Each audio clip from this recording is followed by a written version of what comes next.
Muy buenas tardes amigos de Zenit Producciones Culturales. El día de hoy nos encontramos nuevamente para realizar otro conversatorio muy importante, pero más que un conversatorio va a ser como una entrevista un poco más detallada sobre lo que va a ser el lanzamiento de un libro llamado La Fundación, del autor Fernando Soto, quien tenemos presente esta tarde del día de hoy viernes para que nos pueda comentar un poco. Pero antes de entrar a detalles sobre lo que va a ser el lanzamiento de este libro, nos gustaría un poco conocer su biografía de usted, porque es muy importante conocer su obra, pero también al autor. Así que comentarnos un poco sobre usted, su vida, sus estudios, desde cuándo ha comenzado con esto de que es la escritura y posteriormente a comentarnos sobre su libro. Buenas tardes. Buenas tardes, gracias por la invitación. Yo me llamo Fernando Soto Quiroga, soy sociólogo, he estudiado en la ciudad de La Paz, en la Universidad Mayor de San Andrés. Tengo algunos trabajos realizados, el último es este, pero que es un trabajo que lo empecé el año 2002 y ahora se concreta en la edición de un libro que se llama La Fundación de la Villa de San Bernardo, una historia no contada. Bueno, ahora comentarnos un poco sobre sus estudios como sociólogo. Bueno, es como cualquier estudio universitario, requiere dedicación y sobre todo cuando a uno le gusta lo que está haciendo, es un proceso más llevadero, más fácil, ¿no? Entonces, esa ha sido la razón por la cual yo me he dedicado a la sociología, o sea, los temas sociales que en nuestro país son tan complicados, que se han presentado siempre a discusiones, a debates, y es posible un enriquecimiento también a través de la historia, que es un hecho muy importante. En realidad yo no soy historiador, soy sociólogo, pero los sociólogos estamos habilitados también a escribir historia porque en las materias que cursamos tenemos el método de la investigación científica y dentro del método de la investigación científica está el método histórico también, ¿no? Sí, así que lo que yo he hecho hasta ahora siempre ha estado vinculado con la historia, pero con un fondo, con un contexto socioeconómico, porque considero que si un evento, un hecho histórico solo se reduce a citar fechas históricas, a citar nombres, a citar personajes, es una historia que no nos dice mucho. Siempre los acontecimientos han estado vinculados de una u otra manera a los hechos económicos y en consecuencia a los sociales. Esa es la razón de mi profesión, ¿verdad? Muchas gracias. Y ahora comentarnos un poco sobre el libro que está lanzado. Podemos ver en la portada de su libro y también en la contratapa que hay una pequeña descripción, ¿no?, que nos dice qué más se puede hablar de la Fundación de Tarija que no se haya dicho antes, qué más se puede sacar a la luz. Y disiparnos tal vez un poco esa duda y el por qué plantea esa pregunta en la contraportada de su libro. Bueno, lo que aparece en la contratapa del libro es parte de un prólogo que fue escrito por una profesora de la Universidad de Buenos Aires, de apellido Oliveto, Guillermina Oliveto. Ella no solo es catedrática de la Universidad de Buenos Aires, que por otra parte es una universidad que goza de mucho prestigio porque ha sido elegida por 8º año consecutivo como la mejor universidad de Sudamérica. O sea que ella se haya ocupado de escribir el prólogo de este libro es porque considera que se pueden decir todavía muchas cosas sobre el proceso de fundación de Tarija. Ella misma ha estado acá en Tarija, ha realizado en el archivo histórico y en la biblioteca municipal investigaciones sobre algunos aspectos del proceso fundacional. Y cuando tuve oportunidad de conversar con ella, me dijo que estábamos más o menos en el mismo camino porque ella estaba estudiando temas bastante similares. Entonces, ella es la que escribió lo que está dicho en la contratapa del libro, ¿no? y ella se pregunta, el título una parte del título es una historia no contada. ¿De qué se trata esa historia no contada? ¿Qué es lo que nos ha dicho sobre Tarija respecto al proceso fundacional? Y efectivamente esa pregunta es solo una parte de las muchas preguntas y además de las muchas respuestas que se encuentran en este trabajo sobre la etapa fundacional. Por ejemplo, ¿qué es lo que no se ha dicho? Y que se encuentra, esto solo a modo de ejemplo, ¿no? Y que se encuentra en el material histórico muy rico que tiene nuestro departamento, que por otra parte estos documentos han sido transcritos por dos profesionales paleógrafas que son catedráticas. Una de ellas ya no es catedrática porque ha fallecido, la otra sigue siendo en universidades alemanas. Y ellas han tomado el trabajo, apoyadas por también otra señora fallecida tarijeña, doña Zulema Bach-Werner de Ruiz, quien apoyó decididamente el trabajo de compilación de una documentación muy rica que está no solo compilada, sino también muy bien ordenada y que contiene muchas explicaciones, muchos análisis sobre lo que contienen esos documentos. Yo creo que ese trabajo, que yo lo considero monumental, de estas dos paleógrafas, es muy importante porque en diferentes archivos y bibliotecas de América y algunas de Europa y Estados Unidos han logrado compilar un total de 128 legajos documentales sobre la época colonial de Tarija. Y eso ha significado más o menos 500 páginas de transcripción. Una cosa que en toda la historia nuestra, de nuestros historiadores que se han ocupado del tema, está muy lejos de lo que se ha logrado hacer, ¿no? Esto no es una crítica a nuestros historiadores, porque en general, ¿qué es lo que se hacía en historia? En diferentes etapas de la historia de Tarija.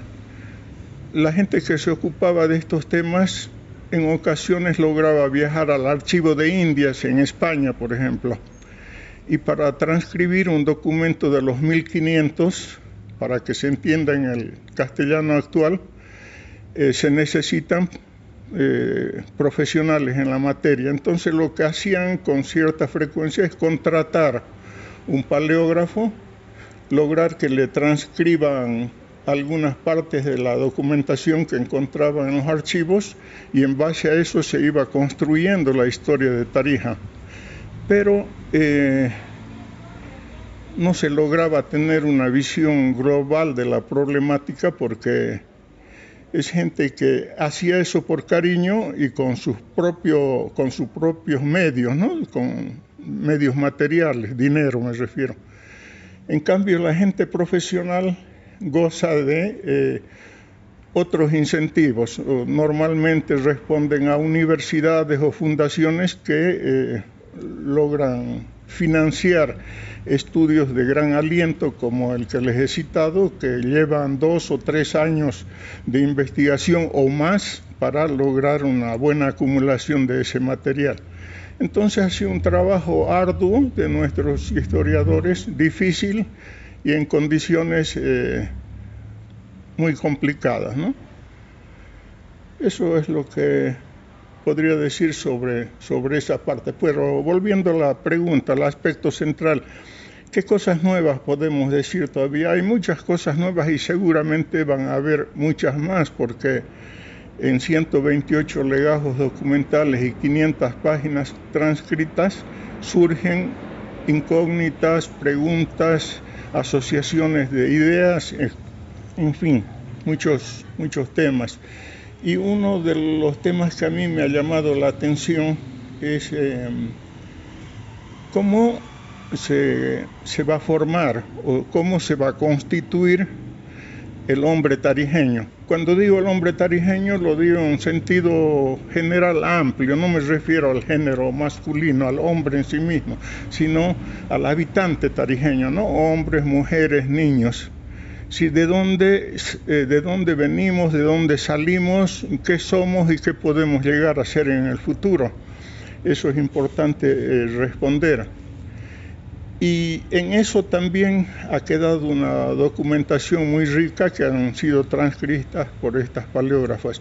Y tiene que ver, por ejemplo, con los testamentos de esa época. Estoy hablando de testamentos que encontraron que llevan fecha, por ejemplo, del 1584, 1590 hasta el siglo XVII, los 1600, ¿no? Los años 1600. ¿Y qué es lo que han encontrado en los testamentos?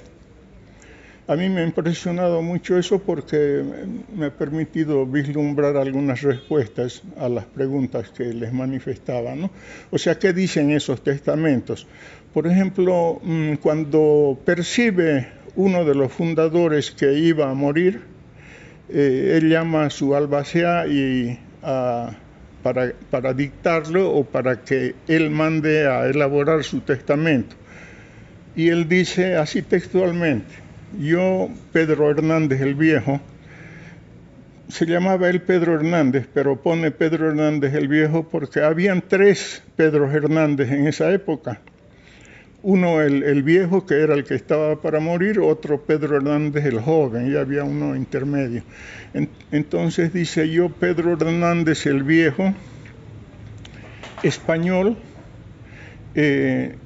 dejo todos mis bienes a mis 2 hijas, nacidas ambas con la India María, a quienes yo quiero mucho, y por eso les dejo todos mis bienes. Bueno, acá ya empieza a notarse un proceso de mestización, ¿no? Un español que tiene 2 hijas a quienes quiere mucho, que le deja todos sus bienes y que ellas tienen por madre a la India María. Primera generación de los Hernández. Segunda generación, Beatriz, que era una de las hijas. En el momento de percibir que se acercaba a su muerte porque estaba enferma y ya sentía que era lo último, también hace el mismo proceso. Dicta su testamento y dice: yo, Beatriz Hernández, hija legítima de Pedro Hernández, español, y de mi madre, la India María. O sea, en segunda generación, Beatriz, hija de ambos, reconocía también su origen, digamos, de combinación étnica, ¿no? O sea, un español y una nativa que probablemente era tomata chicha, ¿no? Y así sucesivamente muchos otros testamentos en los cuales se deja constancia el origen de las personas. Y sucesivamente vienen los nietos, los bisnietos, y no solamente de una rama familiar, sino de muchísimas parejas, ¿no? Que convivían por decisión propia, en concubinato o también a través de matrimonio.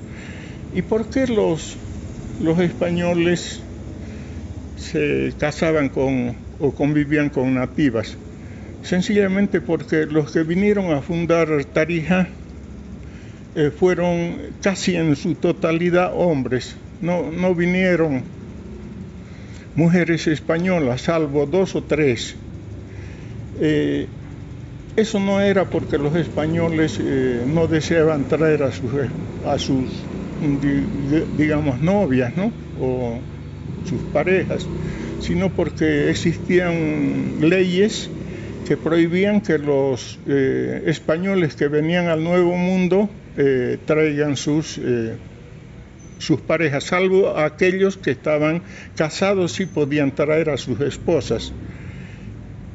Pero los que vinieron a fundar Tarija, los españoles que vinieron a fundar Tarija eran, desde mi perspectiva ahora que yo tengo un montón de años, eran muchachos, estaban en los 24, 25, solo uno de los mayores era don Luis de Fuentes y Vargas, que en esa época de la fundación él tenía aproximadamente 40 años.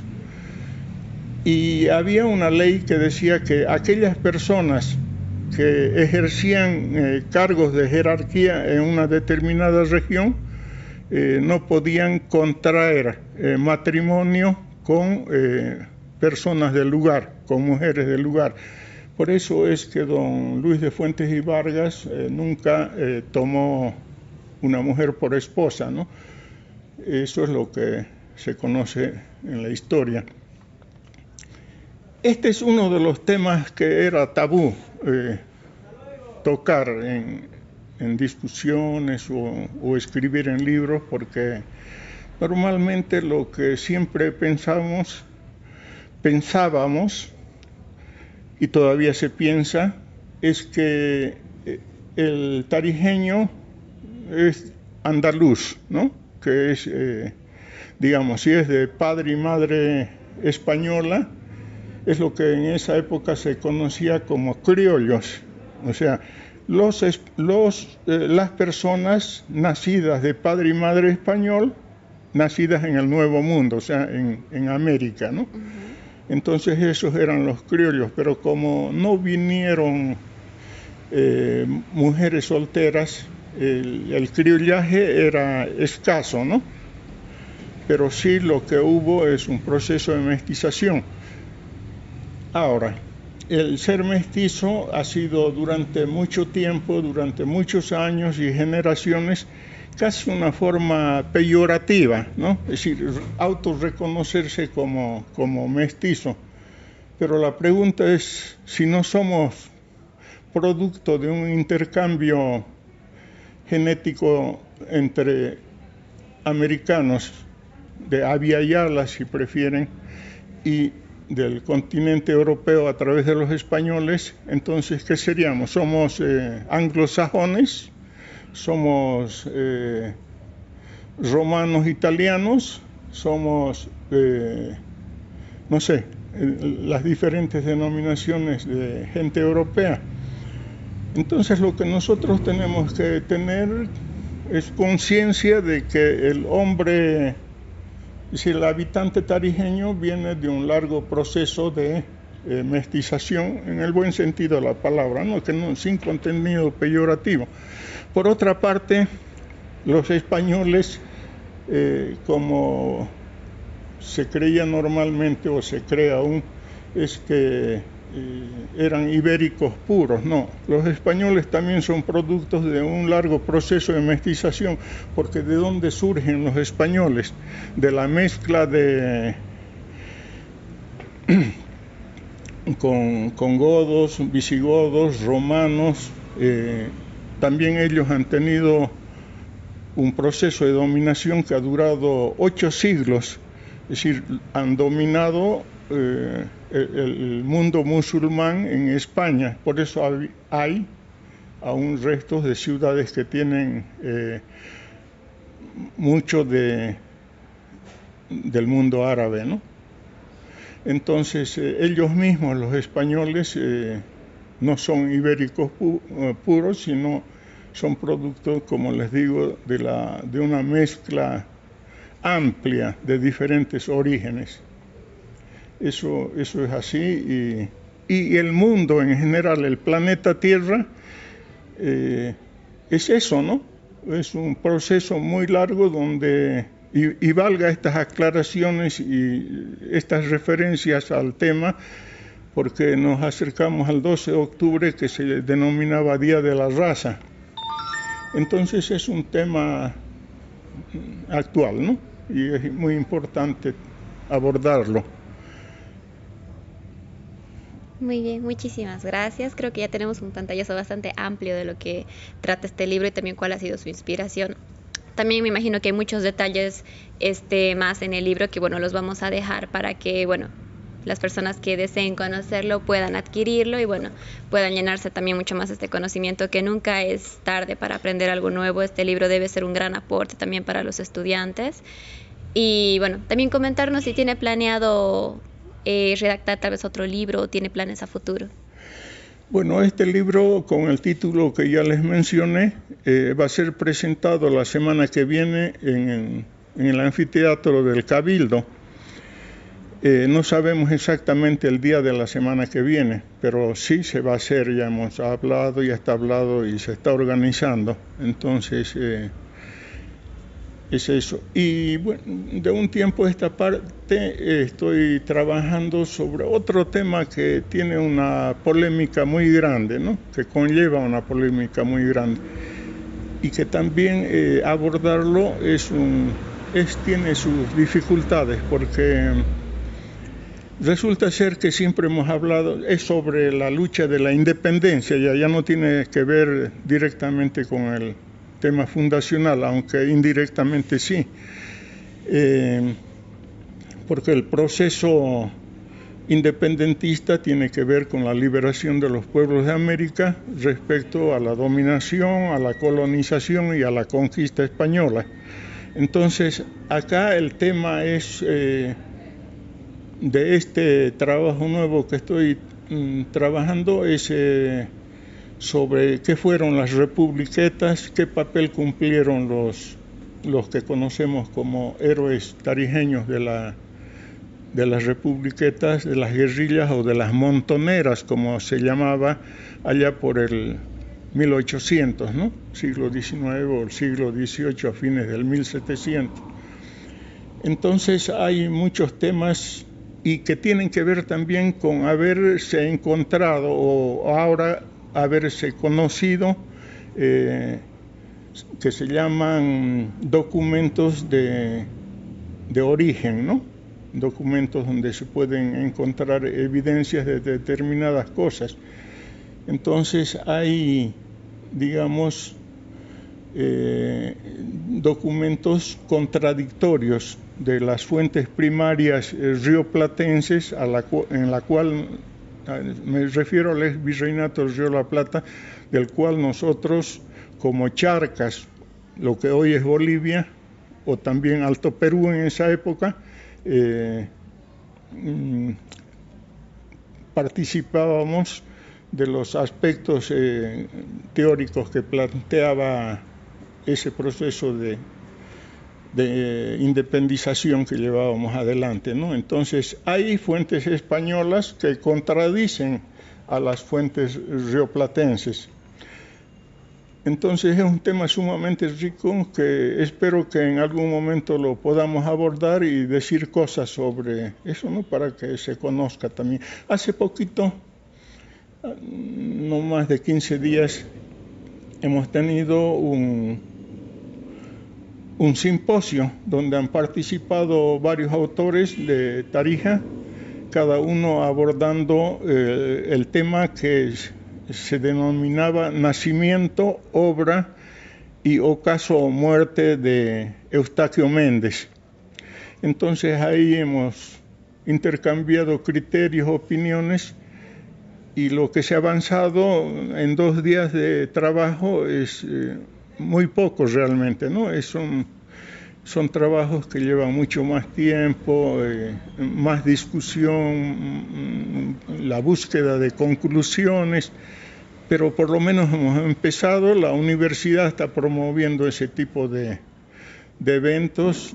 También nuestro amigo Pablo Pizarro, que es director en la alcaldía de los aspectos culturales. Entonces hay instituciones que ahora se están preocupando por impulsar estos estudios, porque los resultados que se logren van a ser importantes para nuestro departamento. En efecto, y bueno, esperamos también tener la oportunidad de volver a invitarlo a un conversatorio para también poder hablar sobre estos temas, sobre futuros proyectos y tal vez también algún otro libro pasado el cual usted ya haya presentado y bueno, conocer un poco más para las personas que tal vez no tengan la oportunidad de adquirir el libro, bueno, también conocer un poco más desde su punto de vista de usted, lo que han sido sus trabajos. Y bueno, también vamos a estar presente el día de la inauguración la presentación de su libro. Y bueno, esperamos tenerlo nuevamente para poder tener otro conversatorio de algún tema en especial que usted desee hablar. Con mucho gusto, están cordialmente invitados y la prensa puede jugar un papel muy importante en la difusión cultural, ¿no? Entonces, y además forman parte de la cultura de un pueblo, por lo tanto, los espero. Muchísimas gracias. Y bueno, nosotros somos Zenit Producciones Culturales, difundiendo la cultura desde lo más alto. Gracias. Hola a todas las personitas que siguen esta página cultural justamente. Estamos ofreciendo el servicio de publicidad para todas las personas que nos están viendo justamente. Y bueno, pues vamos a estar ayudando y colaborando con ustedes en promocionar las diferentes actividades que vayan realizando, sus negocios, etc. Entonces, pues tenemos diferentes paquetes para presentarles. Y bueno, este es Zenit Producciones Culturales. No se olviden seguirnos en nuestras páginas. Estaremos compartiendo más contenido con ustedes. Hasta la próxima.